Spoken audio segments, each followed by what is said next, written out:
কালীপুজোর রাতে গোষ্ঠীদ্বন্দ্ব রক্তাক্ত যে খবরের দিকে এই মুহূর্তে নজর রাখবো। ইচ্ছে থাকলেও যাদের মহাকুম্ভে যাওয়া হয়ে ওঠেনি তাদের জন্য মহাকুম্ভ দেখার সুযোগ করে দিয়েছে ধূপগুড়ির বৈরাতিগুড়ি সর্বজনীন ৭১তম বর্ষে বৈরাতিগুড়ি সর্বজনীন শ্যামা পুজো কমিটির থিম মহাতীর্থ মহাকুম্ভ।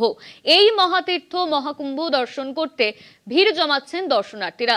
দেখা মিলছে সোশ্যাল মিডিয়ায় ভাইরাল হওয়া আইআইটির বাবা কাটা বাবা, মোনালিসা, অঘরী নাগা সন্ন্যাসী সহ সাধু সন্তদের।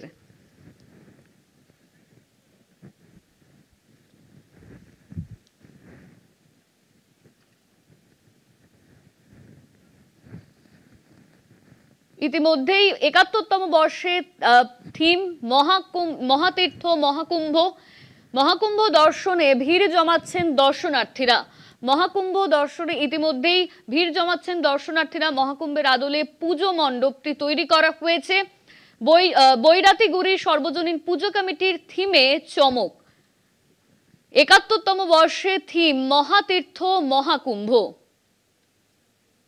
আমাদের সঙ্গে ফোন লাইনে রয়েছেন আমাদের প্রতিনিধি কৌস্তব ভৌমিক। কৌস্তব, প্রচুর দর্শনার্থীরা তারা কিন্তু ইতিমধ্যেই মহাকুম্ভের আদলে এই পুজো মণ্ডপটি দেখতে ভিড় জমিয়েছেন, ঠিক কি জানতে পারছো এই নিয়ে?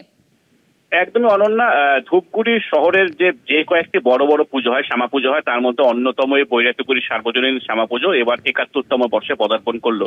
তো প্রতি বছর ভিন্ন আঙ্গিকের থিমের পুজো করে থাকে এই পুজো কমিটি। এবছর তাদের থিম মহাকুম্ভ। আর এই মহাকুম্ভ দেখতে কিন্তু ইতিমধ্যে জলপাইগুড়ি জেলা তো বটে, পার্শ্ববর্তী বিভিন্ন জেলা এবং পার্শ্ববর্তী রাজ্য আসাম বিভিন্ন এলাকা থেকে মানুষ কিন্তু আসছে এবং ভিড় জমাচ্ছেন। কালী পুজোর আগের দিন এই থিম উদ্বোধন হয়ে যায় এবং তারপরের থেকে এখনো পর্যন্ত বলা যেতে পারে রীতিমতো জনস্রোত। আমরা দেখেছিলাম গতকাল দীপাবলি রাত পেরিয়ে ভোর পর্যন্ত কিন্তু চলে প্রতিমা দর্শন এবং আজ এখনো পর্যন্ত কিন্তু একই রকম ভিড় লক্ষ্য করা যাচ্ছে।